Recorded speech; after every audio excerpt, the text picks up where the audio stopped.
So, this is gonna be a video. Anyway, the pink corruption has been a big part of my content. It's pretty obvious that I'm a fan of it. Though I enjoy the series, I've also noticed a few flaws in its plotline and writing. I don't usually pay too much mind to it, but it started to become more obvious in the later episodes. And so I want to share some critiques on the series' story and where it's going. I've never done a video like this before, but I still hope I can at least make a few valid points. Now, before I start, I'd like to make some points very clear. Firstly, this is not meant to shed hate on the series itself. I love the series, but everything is subject to criticism. I just wanted to analyze it and point out where it falls short in hopes that I'll encourage correcting said flaws. So I really hope I don't come off as too angry in this video. And this may be my opinion, but I'm willing to hear anything you guys want to say about it in the comments. Secondly, I'll be going off of the Pink Corruption series made by Brittany Robinson, also known as Lucas the Dubber, since that's a more commonly known series. Pink Corruption Continued will not be included. Please don't mention it or the drama in the comments because that's a whole can of worms that I really can't get into. Now, let's get started.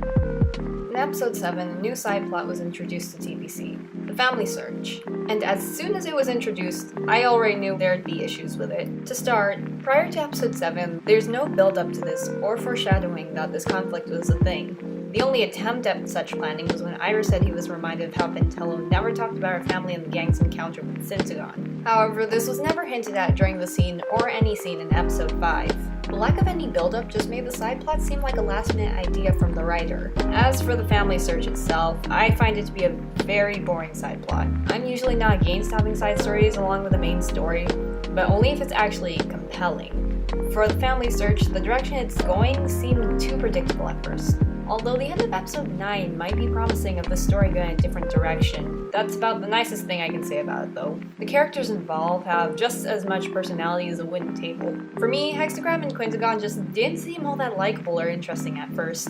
They're supposed to be a group, but all they did was get one of them corrupted. Other than being siblings, they don't really have anything else to them. In fact, their father seemed more interesting than both of them. But that doesn't mean I care that much for him either. You know, with this family's bleak characters, I wouldn't be too surprised if Pentellow was related to them. Yeah, don't think she was gonna be left out of this criticism. I have to admit, Pentellow seems like the worst choice of the main cast to make a side story of. Though she has more character to her than her family, it's not enough to measure up to the other caretakers and appeal that they have compared to her. Sure, Pentellow's kind, caring, and will protect her friends at all costs, but we see that stuff in the others too. And to be honest, the other characters seem way more interesting than her. This family search just seems like an effort to make it seem like she has more to her character than she actually does. But this doesn't work because having no family is not a personality trait. A tragic past can flesh out a character, but it just doesn't work if the character has nothing else to them. With all these factors, I'm not really looking forward to having the family search as a side story, especially with all the attention it's getting. Lucas, don't you think putting the family search at the start of every episode is a bit much? It's a side plot, not the main focus of the story. But if you like the family search, that's fine. I don't really care. Go ahead, keep listening to that musical number in episode 8, which in my opinion was totally unnecessary. Okay, I'll stop bashing on this now and move on.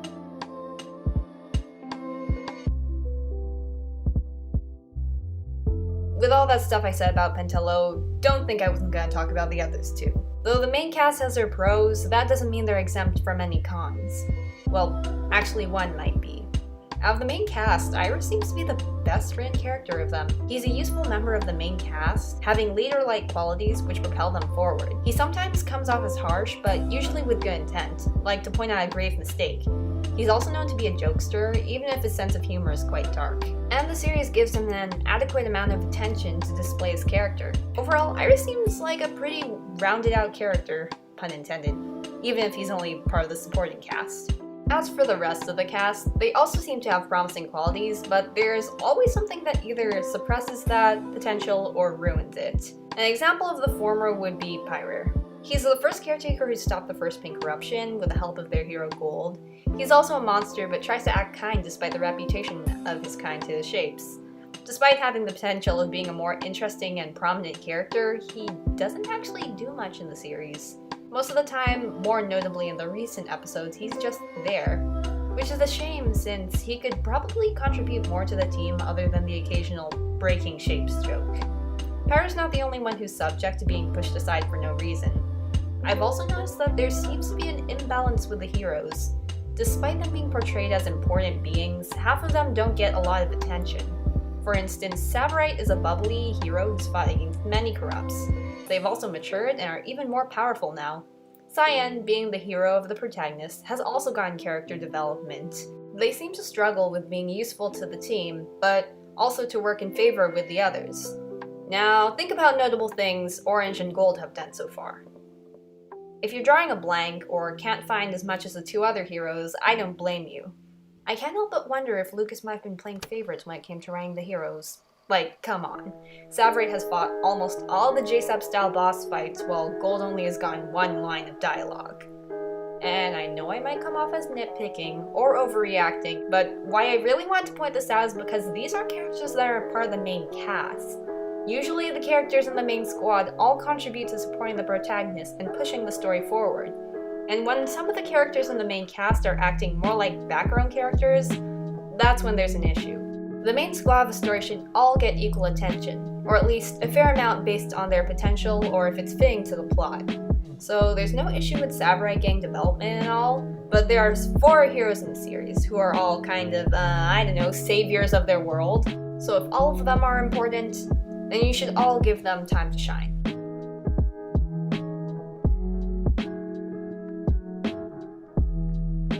Apart from the neglect of character focus, there's also the other side of the coin of wasted potential. Instead of ignoring a great idea and letting it gather dust, it's taken and used, but in probably the worst way possible. And episode 9 was probably the definition of this. Sure, there were a lot of important events in it, like the return of Cubic and the creation of Cyanide, though upon closer inspection, there's several ways these amazing ideas got ruined. For instance, I used to think that Cube was well written, similar to Iris. They may have their flaws and have made some mistakes, but it's understandable since they're new at being a caretaker and haven't had the time to adjust to their lifestyle due to being caught in a national crisis. Despite the circumstances of this and being corrupted, they try their best to contribute to the team and fight alongside them. However, they also seek independence and wish to handle things alone, even if they're incapable or don't know how to properly do so.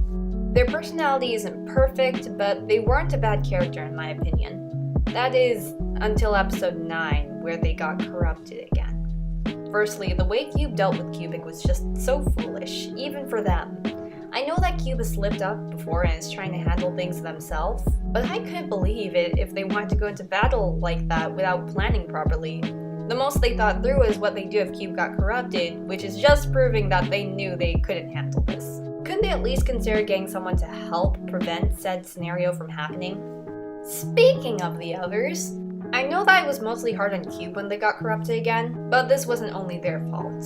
I mostly singled them out to transition to the next section. Really, the others could also be to blame in another way.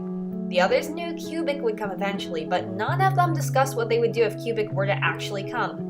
Or maybe they did and Cube just wasn't there to listen. But that doesn't help either because that means Cube was the only one ready to actually fight. Really, the entire cast's actions regarding Cubic seemed poorly planned, and perhaps was just the writer forcing Cube's corruption to drive the plot forward.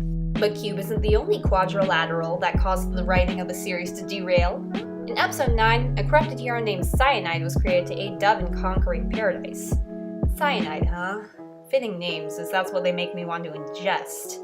Fortunately, there was more setup in this than the family backstory. Though it was only a brief mention in episode 7, it's better than nothing. But very little setup is the least of my issues with Cyanide. My gripes stem more from how Cyanide's personality is blatantly setting herself up for a revolt against Dove. Despite being corrupted, Cyanide clearly deviates from having the same evil nature as other corrupts. Even when Cube gets corrupted, Cyanide seems sorry for them and Cubic's actions.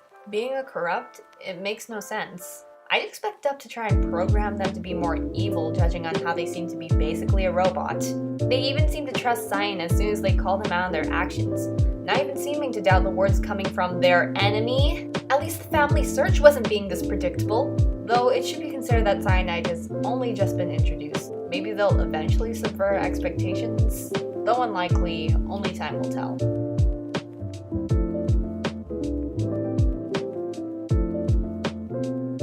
Now, I'm almost done on my critique of the pink corruption. This last part is just for things I want to point out that don't have as much importance to them as the previous things I've talked about. They're also for things that I wanted to include in some other sections but couldn't really write in smoothly.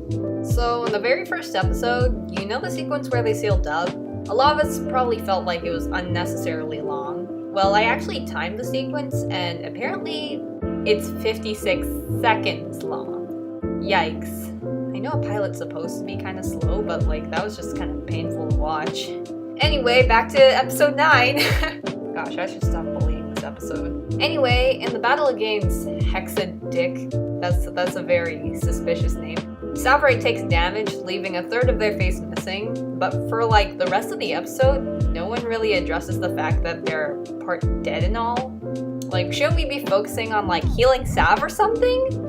No, apparently, finding your long-lost family is more important than one of the heroes getting injured.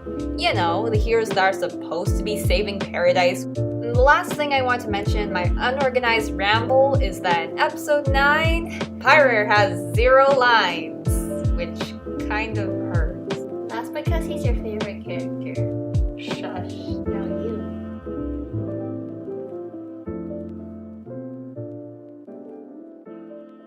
Overall, The Pink Corruption is not the most well-written story out there. However, that hasn't stopped it from becoming one of the most popular. Despite the plotline of the series slowly devolving into a mess, it's still enjoyable to those who don't dig into it too much. Like me. I know I've mostly pointed out all the parts where TPC falls flat, but I do think that it has its good moments and the potential to improve.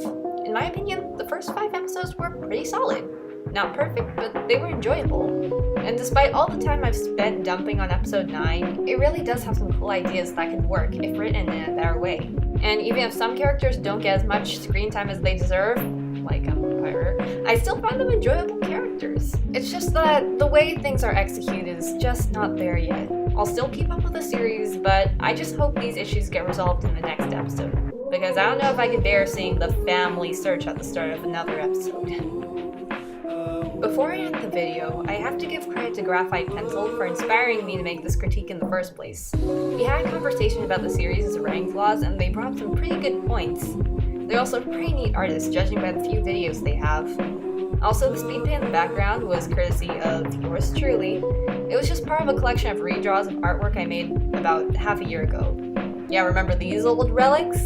I redrew them because I don't want to look at them anymore. Ha! Yeah. It's kind of surprising how far my art has come. Speaking of things coming a far way, I apparently have 500 subscribers now. I mean, like, a little more than that, but still. Thank you guys so much. So, my uploads might not become as frequent as they were before. That's just because of school starting soon, but like, I'll still be here. Thank you for watching my weird critique thing, and like, have a nice day, or night.